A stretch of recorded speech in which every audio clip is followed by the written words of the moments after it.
Today I'm going to be talking you through just how you can coppice and harvest the materials needed to create your very own woodland fence in your garden. It uses the naturally regenerating resources that we have sustainably growing around us to create this beautiful, durable, flexible, lightweight and movable fencing system. So the species that we're going to be focusing on today is Corylus avellana, commonly known as hazel.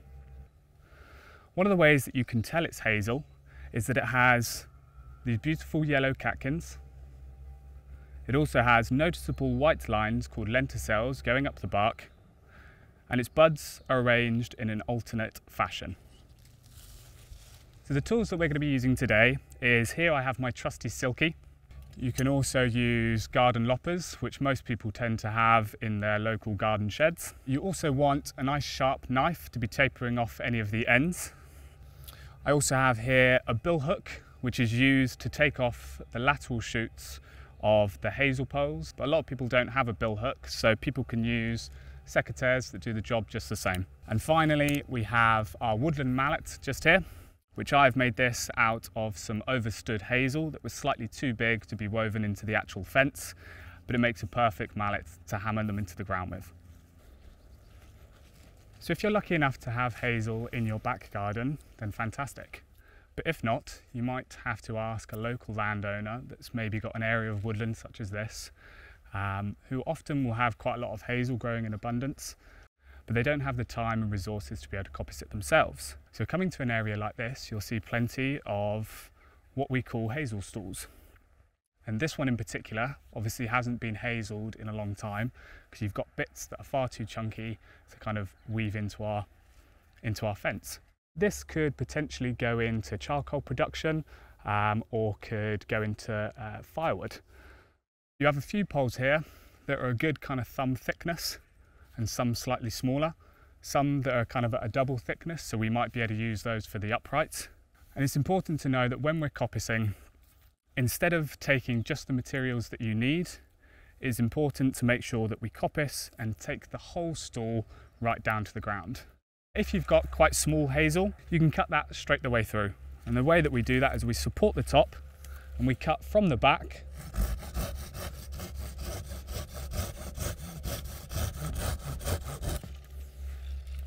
On anything slightly larger than maybe a little finger, we're looking to maybe put in a step cut. And a step cut is designed so it stops any tearing of the remaining stump.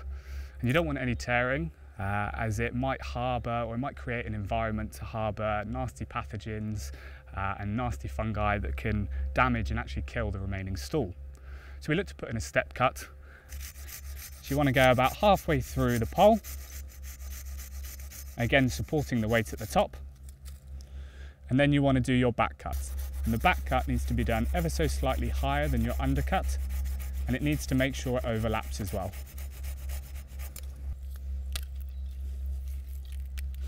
It's also important to make sure that we put our finishing cut into our step cut just here. You want to be doing this on an ever so slight angle. I'd say anywhere between maybe 45 and 30 degrees, and this just stops kind of water accumulating on top. We also want to do it so that it's about no more than about 20, maybe 15 centimetres above the ground.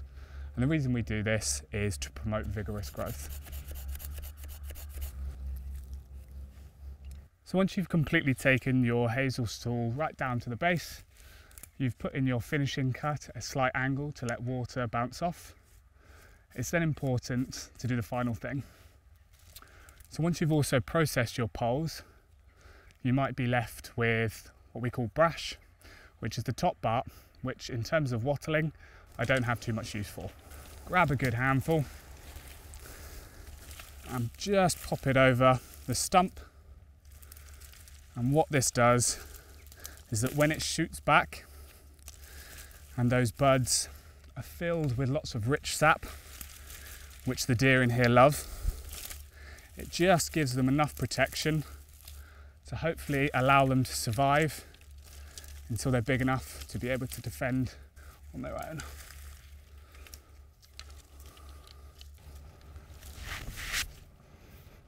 Now that we've harvested our materials and we've dragged them all up to where we want to build our wattled fence, it's important to take off the lateral shoots to keep everything looking neat and tidy.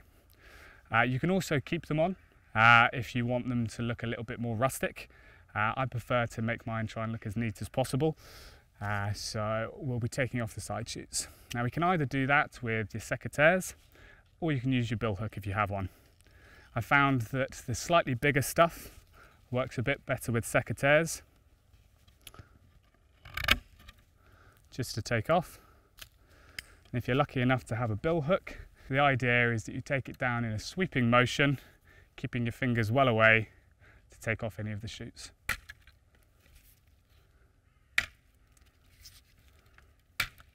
So now that we've gathered all of our materials from Coppicing, it's time to start organising out by size. So for the size of our uprights, we're looking at probably about 2 thumbs worth in diameter.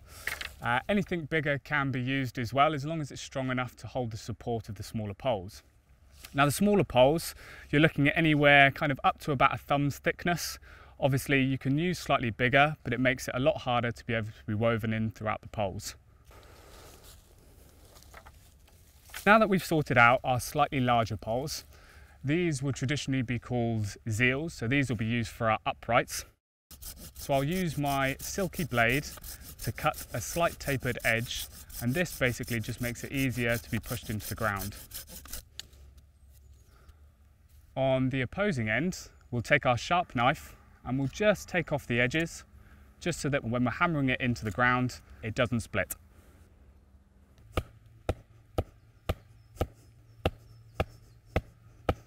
In terms of the spacing of our upright poles, we're looking at about 1 foot to 1.5 foot, so up to about 18 inches. You're also looking to push it in to about 1 foot in terms of depth. So now we're going to start weaving in our smaller poles. So it's important to make sure that we go front to back, front to back, front to back. And it's this pattern of alternate weaving that gives this fence its extreme strength.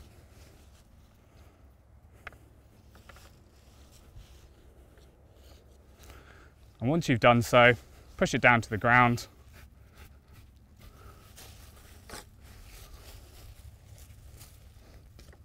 Until you're happy with its height. So I'm stopping just a few inches from the ground, just to allow enough wind to pass through that if you do have a really windy day, it doesn't blow your fence directly over.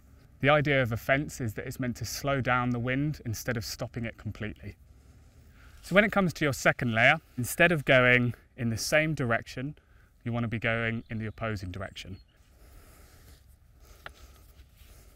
So you can either push it down at this point, or you can use your woodland mallet to bash it down.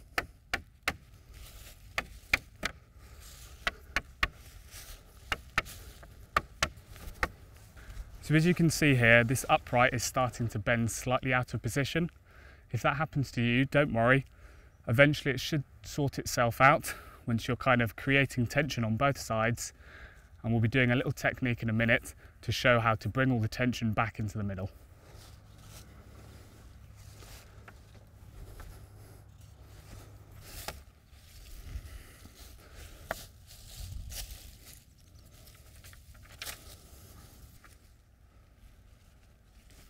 So one of the most commonly asked questions is, what time of year is the best time for coppicing? And the best time of year is when the hazel is going through its dormant cycle. Now this is most noticeably October to about early to mid-March. And the reason being is that all the energy is being focused on root development instead of leaf development. So when you coppice the hazel, it doesn't get too damaged when you take off its poles. Now because hazel is extremely flexible and it's extremely fibrous, you can twist and bend it to essentially create a woodland rope. And we're going to be doing that, and the idea is we're going to be twisting around these last 2 uprights to bring the tension back into the middle and stop it from falling apart. You hammer it down to the level that is needed, and then we attempt to try and create what's traditionally known as a withy. You slowly bend the hazel, and what you're trying to do is you're trying not to break that bark or those fibres too much. Once you get to this stage, you want to bend it round ever so slightly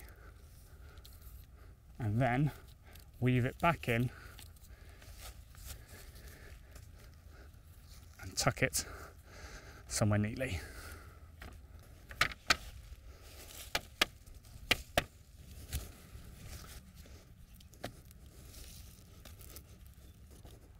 So now that our withies are made on either end, it's time to continue the layering process. So we're looking to kind of create a withy maybe every 4 to 5 layers or so. But if you find that your zales are kind of pushing out slightly more than they should, you could drop that number down to maybe 3 or 4. So if you find that the withy that you've made is not long enough and you find that it's just kind of sticking out in the middle, that's absolutely fine. It's just important to use your next pole to keep that flow going. So when you're making your next withy, you want to follow this on as if it was one branch.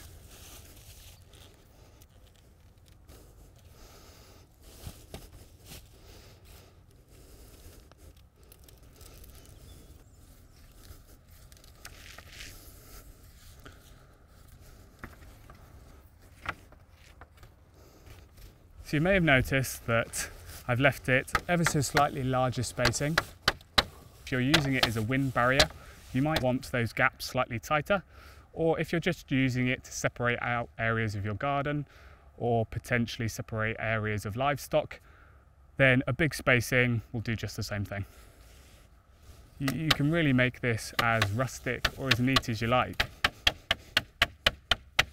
So what you want to do when you get to your desired height, you want to finish it off with one withy at the top and one withy on the other end, and you want to take your loppers and just neaten things off a little bit.